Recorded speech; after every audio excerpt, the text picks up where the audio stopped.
Well, hello there. Welcome to another episode of Ordinary Guys Bourbon. Today on the program, a guy who's anything but ordinary, my good friend, Drew Knight. Drew, welcome to the show. Yeah, thank you. Tell us a little about yourself. I worked with Dave at Rivian. That's my current employer. I have 3 kids. Okay. One in college, one in high school, one in grade school. Okay. I like sports. Yeah. Yeah. I like to fish. Did you play sports growing up? I did. Yeah. What sport did you play? Football? I played all 3. Yeah, I played football, baseball, and basketball growing up. Really? Yeah. Is it real competitive for those? Vito was on the show, and he was talking about how volleyball is Volleyball's fun. wildly competitive. Yeah. In Illinois. Basketball, baseball. Yeah, I think baseball's competitive. especially football at Washington, where we went to school. Was, Okay. that was the big thing, was football. Okay. Everybody wanted to be on the football team. Okay. Yeah. And so Rivian, you've been at Rivian now for like 5 years almost. Yeah, about 4.5. Wow. I think, yeah. That's exciting. It is. And you came in as a you and I think Randy, you, Mike, Kevin kind of came in around the same time, Yep, right? yep. And basically we're all in the same department, That's correct. right? And have stayed in the same department. Yeah. All this time. You did some R2 stuff, right? You're the lead of R2, right? Which is an important product for Rivian's future. That's correct. Right? You've done a lot of work there. And Ray Dizzle has stepped up and he's run the R1 side. Dizzle is, right? yeah. So very excited. I really miss working with all you guys. Yeah, we right? do too. Yeah. And we just have a good time. but it was time. It was time for me to go. Yeah, I believe that. You know? Yeah, I'm happy for you. I'm happy for me. Yeah. Too. I'm happy for me too. But so you and all those other guys as well, you're all Boilermakers by trade. I was a Boilermaker for 22 years. That's Yeah. correct. 3rd generation. I like. Is to it add. really? Yes, I like to add that. So like where I came from at Ford, we had people that had high pressure steam licenses that worked in our powerhouses, right? Mm-hmm. But we didn't call them Boilermakers. We called them stationary steam engineers. Is there any difference, or because you guys would travel around doing maintenance on boilers? Yeah, and we worked for contractors, right? So we were called out of a Boilermaker hall, union hall. So Okay. that's probably a little bit of the difference. I'm not sure what. I think that's what, like, if you work at a plant, that's what they call themselves, or steam engineers. Okay. And a lot of times the jobs you guys would go on as a boiler, because you're going to different plants and you're Yeah. going to big facilities. Yeah. You'd have a different challenge. There'd probably some commonality, but a different challenge at every single job site. Absolutely, yeah. Every job was different. Yeah, you really never knew what you were getting into. Even if you worked on a certain component at one powerhouse, it may be different at the other one. So there was a lot of, just new things. It was a great trade. Did you rock the toothpick back then? I did a little bit. Yeah? That's been your dentist stuff. I'm a staple. Yeah. It must be Well, so my happy. dad's rocked the toothpick for years. Oh, really? Yeah. Okay. And it helps with a little bit of my nervousness that sometimes I just need a gnaw on the toothpick. You're doing real good on this program so far. Yeah, thank you. Like I told you, a lot of people that come on the show, that the first time we say, hello there, welcome to Ordinary Guys Bourbon, a guest who's anything but ordinary, and that person clams up, right? Yeah. Clams up tight. But this is the first take. We're going strong. Yeah, we're doing good. We're going And strong. we've had enough dialogue, all right, over the years. There's a chance that I didn't hit the record button, but I hope not. we'll see. Okay. So this episode will come out on Thursday of next week, which is the start of the NFL season. Ooh. Well, it's Dallas versus Philly. Who cares? Yeah, it'll be nice just to watch. Mike Parsons just got traded to Green Bay. We don't like that. That's going to be a little bit of a change. That is, we don't like that. He's a menace. He is. You wonder though, like wasn't it Herschel Walker that got traded from Dallas to Minnesota? That's correct. Reggie White. As a result of the Herschel Walker trade, Dallas went on to win like 3 or 4 Super Bowls because of the picks they got. That's so they correct. built the team, and I think in part of this deal, they get like the next 2 first-round picks from Green Bay. They do. 26, 27 picks. Yeah, that's... And they got an all-pro defensive tackle, I think, out of it. But Yeah. the picks are big. Now they have The picks 4 are big. picks. Yeah. Like the next couple of years. That's right. And you know that Green Bay is going to have a decent selection because they'll probably be 3rd or 4th in the North. I hope 4th. That's what I'm hoping for. You think Minnesota with J.J. McCarthy? Never played an NFL down? Yeah, I'm not feeling it with J.J. I don't think so either. he wasn't that great in college, honestly. But he was the 10th overall pick, whereas Jordan Love, who I think is better, I think he was the 26th overall pick. And you're a Michigan guy. But not a U of M McCarthy, fan, yeah, I mean, they didn't run the ball much when he was. I mean, they didn't pass the ball much when he was at Michigan. Harbaugh ran the ball more, so I was a little surprised he was picked so high. But you establish the run, and that opens up the that's passing what game, they right? say. But the Bears do play them on Monday night. So really? Week 1, yeah. Okay. Bears Vikings Monday night. Well, that should be good. Yeah. And then the Bears play the Lions week 2. Yeah. At the Lions.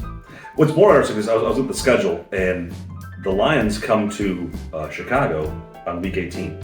Ooh. It doesn't even say when the game is. It just says TBD? January 4th. Who knows, right? It's one of those flex schedule games, but January 4th at Soldier Field.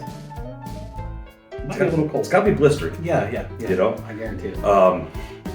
Soldier Field's the smallest stadium in the NFL. Really? It's also the oldest. Only 61,000 people. I've been there. You been there? I have not. Yeah. It's also the oldest stadium. Yeah, I was looking at I thought the Lions are going to be there in January. I'll get tickets for that game.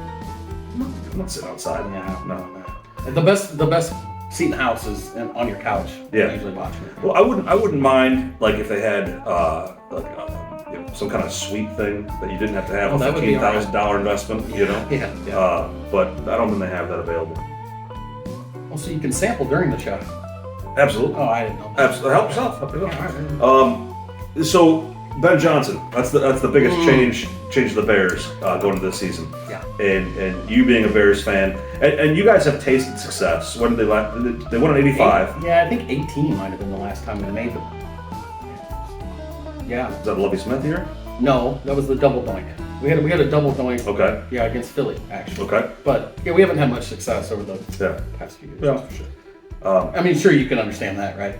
Oh, as a Lions fan, I can. But Ben Johnson, I mean, what do you think of this character? I like him a lot. I like his style. I think he's taken some from Dan Campbell. Dan Campbell. They're physical. He's holds everybody accountable. It looks like. I'm excited for him. Did he play football? I don't think so.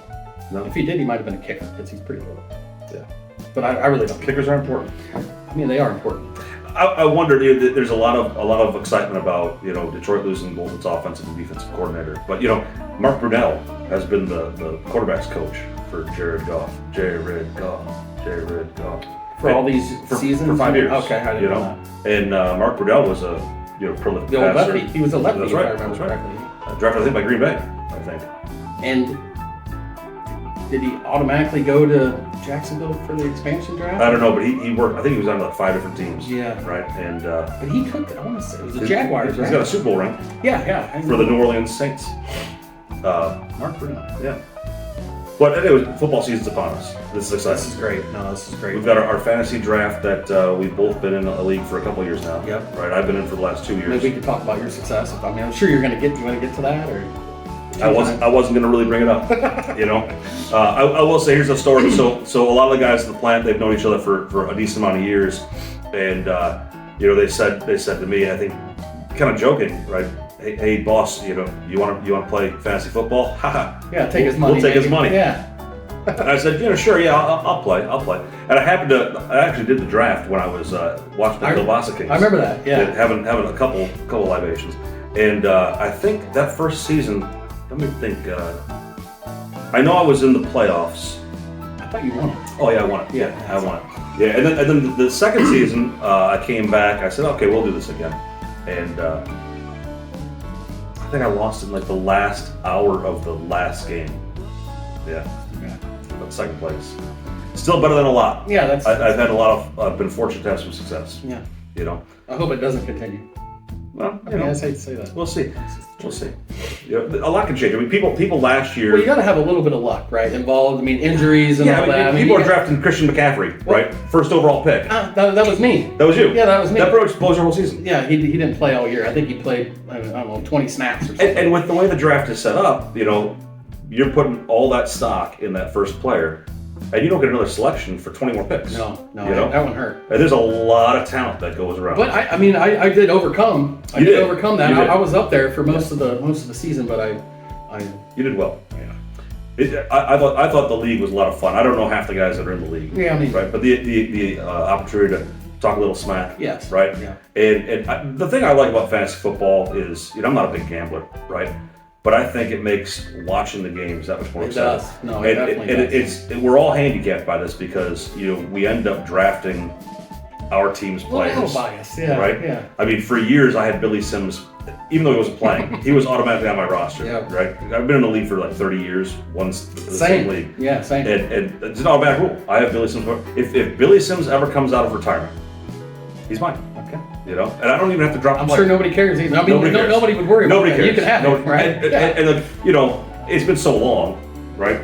Yeah. He's not gonna come out, But I like it makes you more engaged in the game, and I think that's why like the NFL and Major League Baseball and the NBA, they've gotten behind and supported fantasy sports because they recognize it builds more sure fan does. base, I mean, it more sure excitement does. for the game. Yeah. Hey, let's talk about this bourbon. Okay. So what we've got here is Woodford Reserve. And you said you never had Woodford Reserve. I have not. Well, yeah, I love Woodford Reserve. Well, I like it. I don't want to. Here's the notes. Yeah, I mean, right. Here's my research. This is actually the first distillery I visited when I started drinking bourbon. It's an amazing destination. I looked at this bourbon. Here's some information.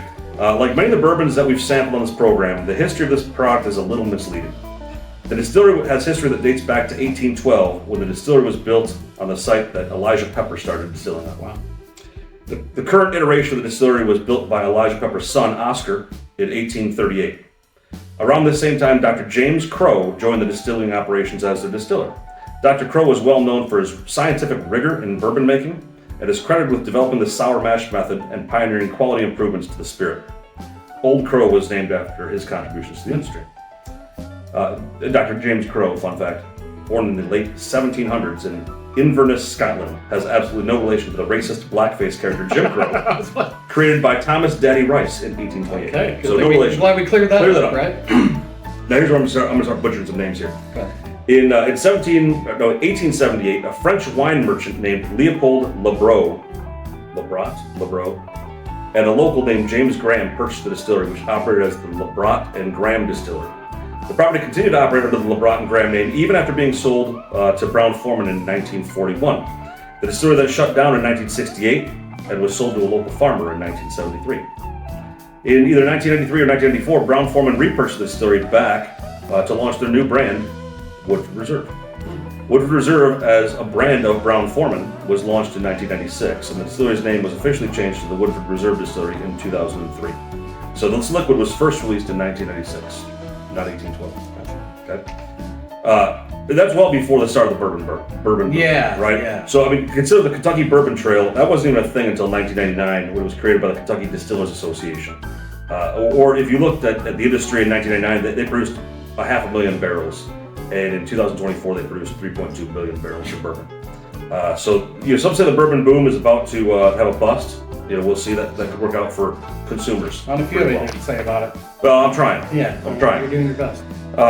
Woodford Reserve uses a mash bill of 72% corn, 18% rye, and 10% malted barley. It's crafted with limestone filtered water that runs underneath the property and through Glens Creek.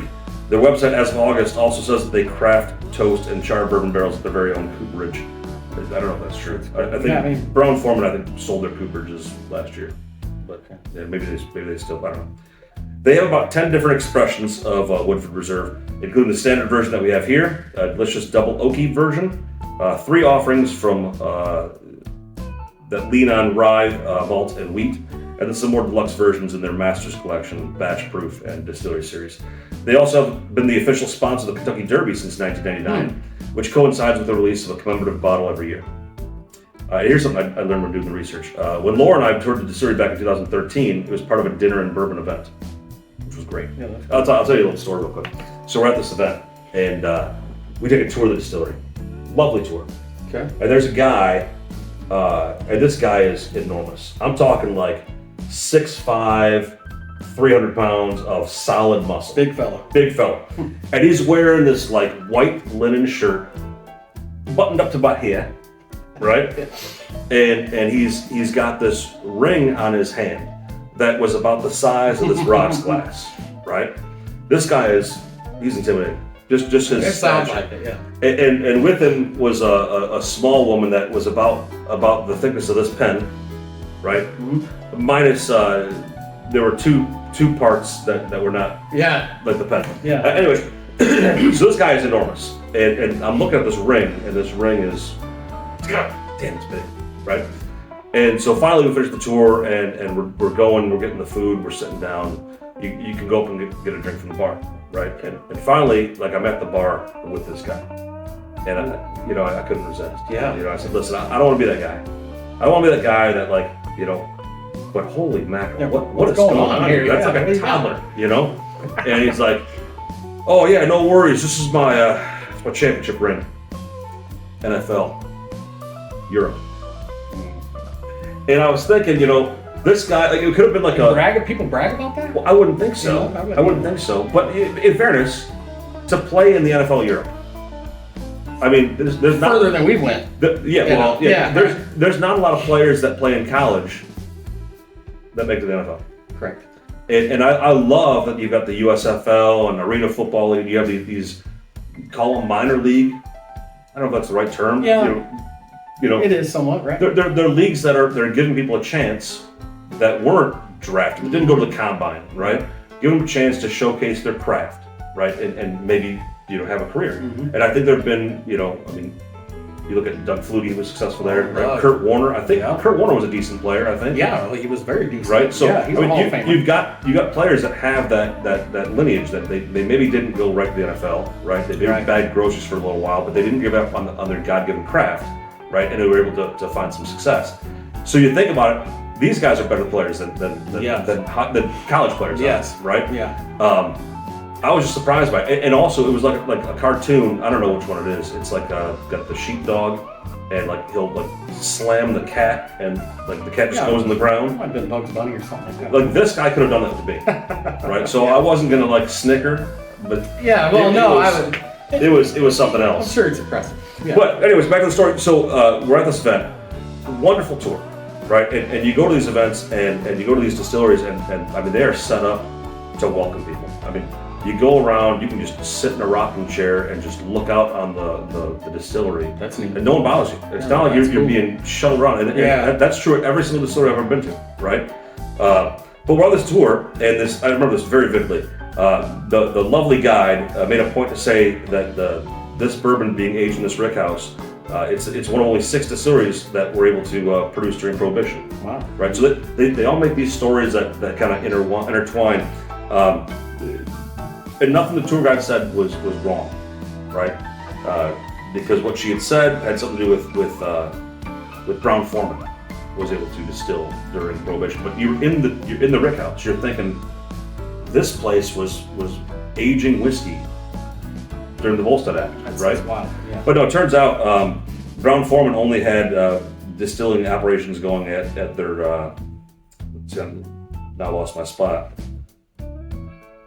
And I read my notes beforehand, and I noticed that my notes are like terrible. They're terrible. Well, I know you can. I'll work on through it. You can, yeah, I guarantee it. I've seen it. Anyways, either way, Brown-Forman was not distilling at that location. They were at another place, Old Forester Distillery, which was in like Louisville, but not in Versailles, which is where this distillery was. So a little misleading. Either way, so you get these distilleries that have these wonderful stories. But if you really look into them a little, it's a little skewed. They're not entirely true. Yeah. So. But they try to really have those deep roots, right? I mean, again, if this product came out in '96, right, and was the official sponsor of the Kentucky Derby from 1999 to current, you think about it, and the distillery proper, the grounds, have history back to 1812, right? That's neat. It is a neat story. It's not completely continuous. But that's okay. It was certainly before all the people that are doing, hey, let's make some bourbon now. Yeah. Which I actually want to be one of them. But nevertheless. So here we are. This is the bourbon. Let's go ahead and get into the sampling and get into the scoring. Yeah. So start with. Cheers to you. Yeah. Cheers. David. Here we go.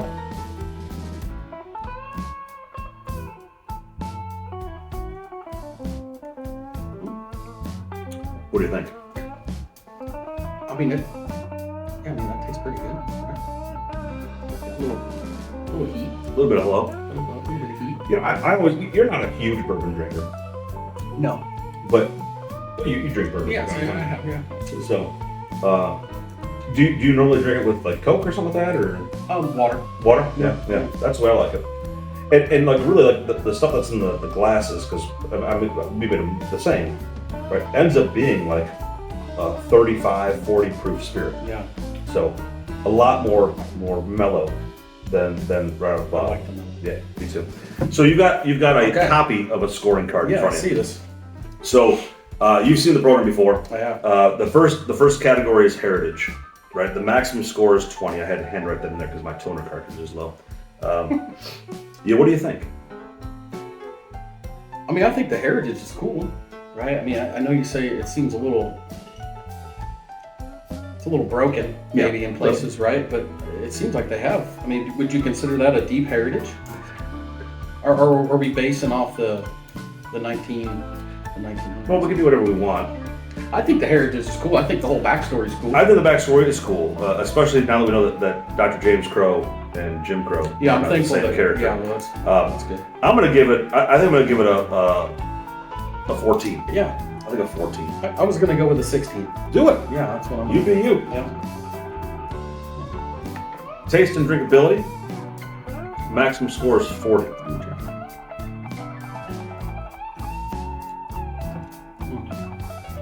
And that feels nice and soft, right, with the ice. Yeah. That's good. I think I could go with a 30 on that. You think so? I mean, that's the score I'd like to give it. You do you? I'm gonna give it a 32, which actually I think should put our scores at the exact same right now. Amazingly. Now affordability. I didn't mention this. This is a $32 bottle, right? Which is That's good. that's pretty approachable. Yeah. You know. Yeah, I think so. It's not Jim Beam, but I mean, affordability. it's not a Blanton's though either. No, I mean, heck, I feel like that's a 26 for what you're getting for the price. I think I'm gonna go with a 24. Okay. So just a little bit underneath you. Okay. And then last is design. Can I? Yeah, do whatever you want. All right, let's see what we got here. I mean, it's pretty simplistic, which is I kind of like too. I do too. It's got some little lines in there. Yeah. Would you like the whole thing? You good? I know. Okay. What's that? A 10? I think I'm gonna go with a 6. I think the bottle's cool. I mean, it's kind of got its own shape. It's got a little flask kind of looking shape to Yeah, it. that's right. But I've seen a lot cooler. Yeah. I like the bottle. The only thing I wish is, I'm big on bottle stability, right? And the thing I'm concerned with this bottle is that you could easily download the thing. Yeah, no, you know. I see that. Yeah. And if you're having a couple of these, which I don't have, only for the program, but if you were really doubling down. There could be some accidents. There could be, and I'm always worried about that in the liquor store when you go to grab a bottle. They put them on wire shelves, which makes no sense. Like why wouldn't They're just they put, inviting you. Yeah. why wouldn't they put a piece of Luan or something like that, or particle board down there to Yeah. give it a little bit of stability? But if the bottles are touching, and you grab that bottle and it's like this, and it's on a wire shelf, you're gonna have a disaster. Yeah. You know? Yeah, you're gonna be a couple hundred deep into that bottle. I will say they've got some more pricier releases. Right, like Masters Collection. They've got some that come out at like 121 proof. Double oaked. I think they've got a version of that. And those bottles are a little bit skinnier, but they're deeper as well. Surface area. Yeah. So I'm gonna go with a 6 on the. I'm gonna go with a 7. I think. Okay. So here we are. Okay. My overall score was a 77. What was your overall score? 77. Ooh, man. Yeah, we're within one. I'm 78. Yeah, that's good. Yeah, That's a good year. Yeah. So that's it. That's Woodford Reserve. I think it was pretty good. Yeah. Yeah, no, it was cool. So, got butter making in the future? Big long weekend? Yeah, and you knew it was going to come. It's on my note card. You knew it was going to come up. We just finished up the butter. We made a whole slew of garlic butter with the regular butter. And God, it's delicious. My With- wife does a with great job. Garlic powder or garlic salt or Minced garlic. Minced Yeah, garlic. yeah, real garlic. She actually roasted the garlic Really? and then added it to it. Yeah, That's oh, so it's- satisfying when you squeeze them delicious. out of the. That's exactly what we Oh, I did. love that. I love that. And I would like to give a little plug to Tin Lizzy. I was gonna bring that If up I too. could, maybe. What is this Tin Lizzy you speak Well, of? this. I was- You mean the Model T? Yeah. I mean, I love the story. I could tell a quick story. I don't know how long your I'd love program if you- lasts. As But, long as you want. We were in California together, Mhm. looking at some equipment, basically, right? That's right. Going to a facility, a That's brewing right. facility. We were looking for a place to maybe go have a couple bourbons. Yeah, that's right. We've kind of been striking out on places that really gave that vibe that we were looking for. Kind of a dive bar-ish vibe was what Yeah. we were looking for. So we ended up finding a place on, and it was called Tin Lizzy. Who found the place? I think I did. Yeah, you honestly, did. I think I recommended it. Yeah. And I found it. But I think it was in Santa Ana, if I remember correctly. I'm not sure. I think it was in Santa I Ana. don't remember. But so we go to Tin Lizzy, and it was a great place. It was fantastic. I know the bartender was really good looking, and Okay. that was it was a great place. They gave us a shirt. It was a great place. And you came I back bought the with shirt. you did. You actually bought me Yeah. a shirt and a bag from there, which I really appreciate. We've had They threw the bag in for free. okay. We try to get everybody that ventures out to California to visit the Tin Lizzy Yeah. because they treated us well. They treated us And, exceptionally well. yeah, and they treated you well afterwards. I think you're missing part of the story. Yeah. You want me to go ahead and You go fill ahead. those Yeah, you gaps? should probably do that. So everything you said was accurate, right? We were in Irvine, right? Irvine, California, Yes, yeah. which is not a place where our Midwest income is comfortable, right? Beautiful. I mean, the way the city was maintained, the landscaping, the grooming, immaculate. No, it absolutely Immaculate. But the restaurants there, wonderful food, is. Yeah. but like a sandwich would be like $20-something. Yeah. And that's a little bit of a sticker shock to someone who's used to hitting the dollar menu. Yeah. You know, so like Drew said, we were looking for a dive bar, right? And I'm on my phone, he's on his phone, and he says, "How about this place, Tin Lizzy? That looks like a dive Yeah, bar." but just the way it was lit up. It looked And you know, having spent 26 years at Ford, and having my father and grandfather have that Ford lineage, I latched onto it because Tin Lizzy is what they called the Model T, Yeah. which you didn't know. I did not know that. Right? You told me that. So like this is fantastic. Let's go. And we pulled into this place, and this place, like, it was checking all the boxes, right? It was like in the back of the building couldn't have been that big, and the front of the building I think was like a barber shop. It could have been something completely different for all I remember. But either way, the street was busy. It was like a boulevard style street. Yeah. It had breweries on both sides of the road. People everywhere. People moving around. everywhere, Yeah, it was great. right? And here's this place at the end of the road, and it's dark, it's perfect. Mm-hmm. And we walk in, and there's I think there was like 3 people in the bar. There was a guy at the end of the bar, and there were A couple guys over couple here. guys over here. And we walk in, and it was fantastic. We saddled up, right? Yep. And very quickly, the bartender said, "What are you guys looking to have?" And we asked what beer they had. Boom, had some beer. And I think at that point, I think you said, "Hey, let me go. I had to go to the bathroom. Go wash my hands or something like that." Yeah. And so you took care of that. And while that's happening, I look over the bartender. We were like in the middle of the bar, and the bartender had gone over to the end of the bar to take care of a patron. And I noticed that the bartender was wearing some. He was wearing some short shorts. They were pretty short. Yeah. They were. And it some wasn't short that shorts. warm out. Maybe that. Well, I mean, not it's that California. matters. It's California, I'm saying it wasn't right? that But warm. they were super short. But then as I excuse me, as I panned around to look, above the door that we didn't notice was a gay pride flag, a rainbow flag, Yeah, right? yeah. And then I looked over to the right, and the 2 people that were at that bar, or at the bar at the right side, were very, very. They were gazing in each other's eyes. They were having an intimate conversation, and I realized, and I pulled up my phone, and it's like I don't know what the letters are, right? Which is terrible of me. Like predominantly LGBT. Yeah, it's a bunch of them. It was the oldest bar of that style in the county, right? So, and so Drew walks back, and I say, "Hey, I don't know if you realize where you took me to, buddy," right? And he's like, you know, what should we do? So what do you mean, what should we do? We should finish enjoying our beers. Have another beer. Have another beer. Yeah. Right? Because it was wonderful. And you know, I mean, I'm a straight guy. You're a straight guy. Yeah. But sometimes, you know, in society, and we don't make this a political show, so I'm going to really try to tread very loosely here. No, yeah. But you know, there are times where the different groups can be. Intertwined. Well, what I'm saying is that there's a lot of times where a group over here, I'm in this group, and you're in this group, and you're in this group, and you know, people are people. That's right. Right? We were in this bar having a couple beers. It was wonderful.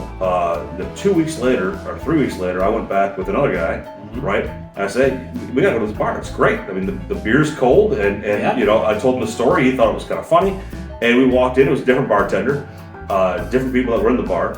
Told them the story. They thought it was hilarious, right? I think we might have stayed there all night. Yeah, right? I think you did. You can order food and have it brought in there. I didn't know that. Oh yeah, oh yeah. Man. We bunkered down. Heck yeah. You know. So yeah, I like that story. Yeah, that's good. that's why and I love you wearing the shirt too. Yeah. I love you wearing the shirt. Yeah. Until next time, Thank you. Drew. Thanks for being on the Yeah, program. no problem. Cheers. Cheers.